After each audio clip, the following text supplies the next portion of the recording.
జరుపుకుంటున్నాము. Sir CV Raman గారు Raman effect ని నిరూపించిన ఈ రోజు సైన్స్ రంగాన్ని మలుపు తిప్పిన శాస్త్రవేత్తలందరినీ ఇప్పుడు మన ముందుకు ఆహ్వానిద్దాం. కాలచక్రాన్ని వెనక్కి తిప్పుదాం. సైన్స్ ప్రపంచంలోకి అడుగు పెడదాం. మొదటిగా భారతదేశానికి భారతదేశానికి నోబెల్ ప్రైజ్ అవార్డు తెచ్చిపెట్టిన మేధావి భారతరత్న సార్ సివి రామన్ గారు మరియు ఇతర శాస్త్రవేత్తలు ఇప్పుడు మన ముందుకు వస్తున్నారు. అందరికీ నమస్కారం. నేను సివి రామన్. కాంతి కిరణాలు ఎలా ప్రయాణిస్తాయో నేను కనిపెట్టాను. దీనిని రామన్ ఎఫెక్ట్ అంటారు.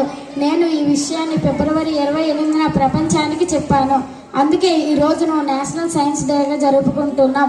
పిల్లలు, విజ్ఞాన శాస్త్రం అంటే కొత్త విషయాలను తెలుసుకోవడం. అందరికీ ముందుగా నా యొక్క నమస్కారములు. ముందుగా సైన్స్ దినోత్సవ శుభాకాంక్షలు.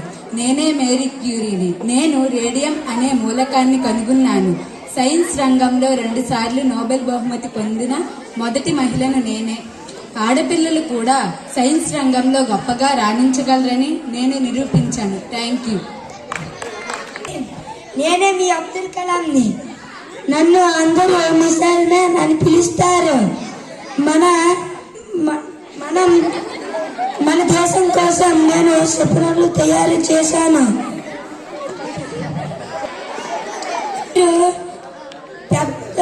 పెద్ద కళలే కనండి, అవి నిజం చేసుకోండి. మీరే రేపటి శాస్త్రవేత్తలు. న్యూటన్.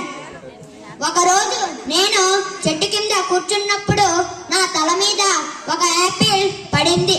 అది కిందకే ఎందుకు పడింది అని నేను గురుత్వాకర్షణ శక్తిని కనుగొన్నాను.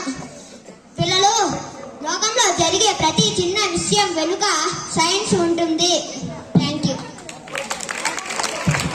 నేను మీ థామస్ ఆల్వా ఎడిసన్. మనం చీకట్లో వెలిగించే ఎలక్ట్రిక్ బల్బును కనిపెట్టాను. నేను వేల సార్లు ఓడిపోయాను, కానీ ప్రయత్నం వదలలేదు. చివరకు విజయం సాధించాను. మీరు కూడా ఏదైనా పని చేసేటప్పుడు ఓటమికి భయపడకండి, ప్రయత్నిస్తూనే ఉండండి. మనం తెలుసుకోవాల్సింది ఒక్కటే, ప్రతి శాస్త్రవేత్త ఒకప్పటి సామాన్య విద్యార్థి. మీలో కూడా ఒక రామన్, ఒక అబ్దుల్ కలాం, ఒక న్యూటన్, ఒక ఎడిసన్, మేరీ క్యూరీ దాగి ఉండవచ్చు. మీరు కూడా భౌతిక శాస్త్రంపై దృష్టి పెట్టాలి. కొత్తవి కొనుక్కోండి, ప్రశ్నలు అడగండి, కొత్తవి కొనుక్కోండి. ధన్యవాదాలు.